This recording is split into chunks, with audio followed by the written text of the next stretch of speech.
మీరు హనుమాన్ హనుమాన్ ఏంటి అది మరేనా, అదే పెద్ద బాహుబలి అన్నారు, అది బాహుబలి కాదు. కలెక్షన్ అంటే సినిమాలు ఏమీ లేక అది ఒక రకంగా దానికి అన్ని రకాలుగా దిల్ రాజు గారు ఇచ్చిన కొంచెం ఇండైరెక్ట్ ప్రమోషన్ కావచ్చు, బట్ అన్నీ కలిసి వచ్చినాయి. సరే సినిమా హీరో సెంట్రిక్గా బాగా జరిగింది. పాప మా అబ్బాయి బాగా చేశాడు, కష్టపడ్డాడు, కొత్త ఇదైనా కానీ ఎక్కడ ఇది లేకుండా తను ఇది చేశాడు. బట్ కానీ గుంటూరు కారాన్ని అనవసరంగా మింగేశారే. పాప మా గుంటూరు కారం ప్రొడ్యూసరు చెప్పింది కరెక్టే, ఆయన సినిమా అదేమీ తీసేయదగ్గ సినిమా కాదు, ఆయన అది యావరేజ్ సినిమా. దాన్ని మహేష్ బాబుని అసలు అట్లా ఎట్లా చేసి మొత్తానికి దాన్ని అడు చేసి ఇటు చేసి పొట్లాన్ని చుట్టి పాడేశారు. కారం అని చెప్పారు, కారం కళ్ళలో కొట్టారన్నారు. కారం కళ్ళలో ఎక్కడ కొట్టాడండి అతను?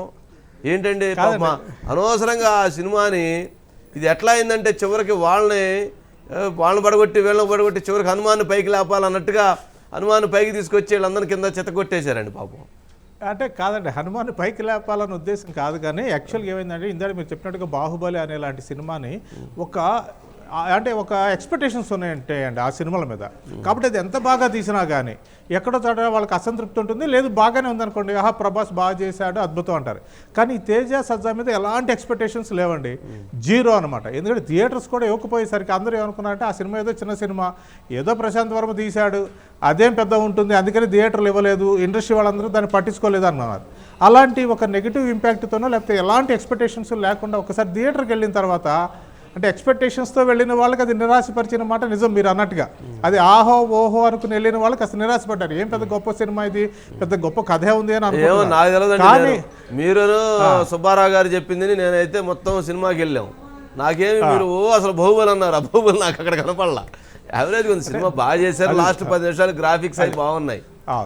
అంటే గుంటూరు కారాన్ని అదేనండి, ఎక్స్పెక్టేషన్స్ లేకుండా వెళ్ళిన వాళ్ళకంటే హనుమాను చాలా బాగుంది. అదే చాలా కాలం తర్వాత పిల్లలతో తీసుకెళ్ళినప్పుడు హాయిగా చూడగలిగాము అని ఒక ఫీలింగ్ అయితే ఉందండి. అందువల్ల ఏమైందంటే ఆ సినిమా మీద ఒక్కసారిగా బాగా హైప్ పెరిగింది.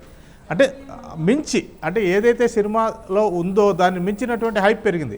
వేరేస్ గుంటూరు కారం దగ్గరికి వచ్చేసరికి అసలు త్రివిక్రము మహేష్ బాబు అంటే ఇరగదీస్తారు, అసలు మాస్ మసాలా సినిమా ఇస్తున్నారు ఈసారి అని చెప్పి ఆ ట్రైలర్సు టీజర్సు పాటలు చూసిన వాళ్ళకి ఆ కుర్చీ మడత పెట్టు అనగానే వాళ్ళు కూడా అసలు ఏదో కుర్చీ మడత పెట్టాలి థియేటర్కి వెళ్ళారనుకున్నారు. అలాంటిది అక్కడ ఫ్యామిలీ ఎంటర్టైన్మెంట్ ఎక్కువ ఉంది. అంటే రమ్యకృష్ణకి మహేష్ బాబుకి మధ్య ఉన్నటువంటి ఏవైతే ఆ సెంటిమెంట్ సీన్స్ ఉన్నాయో బాగా పండినాయి. దానివల్లనే ఈ రోజున ఈ సినిమా 216 కోట్లు గ్రాస్ కలెక్ట్ చేసిందండి వరల్డ్ వైడ్. అదేం చిన్న విషయం కాదు. సంక్రాంతి రిలీజుల్లో సింగిల్ లాంగ్వేజ్లో ఆ సినిమా అంత కలెక్ట్ చేసింది. ఏది మీరు అన్నట్టుగా అంత బ్యాడ్ ప్రోపగండా జరిగిన తర్వాత, బ్యాడ్ రివ్యూస్ వచ్చిన తర్వాత బ్యాడ్ రివ్యూస్ చేశారు, బ్యాడ్ రివ్యూస్ చేసి బ్యాడ్ ప్రోపగండా చేశారు. బాధ్యత ఎక్కువ ఉన్నట్టుంది పాపం, అనవసరంగా దాన్ని యావరేజ్ ఉందని చెప్పినా వెళ్ళుండేది. దానివల్ల ఏమైపోయిందంటే ఎప్పుడైతే హై ఎక్స్పెక్టేషన్స్ ఆ సినిమా చూసారో కాస్త నిరుత్సాహపడ్డారు. కానీ నిదానంగా ఆ సినిమా కూడా మడత పెట్టారు అందరు కలిసి. ఫైనల్ గా కలెక్షన్స్ చెప్తే నిర్మాత చెప్తున్నారు, ఆయన చెప్తున్నది ఏంటంటే 216 కోట్లు ఫస్ట్ వీక్ లో వచ్చినాయి.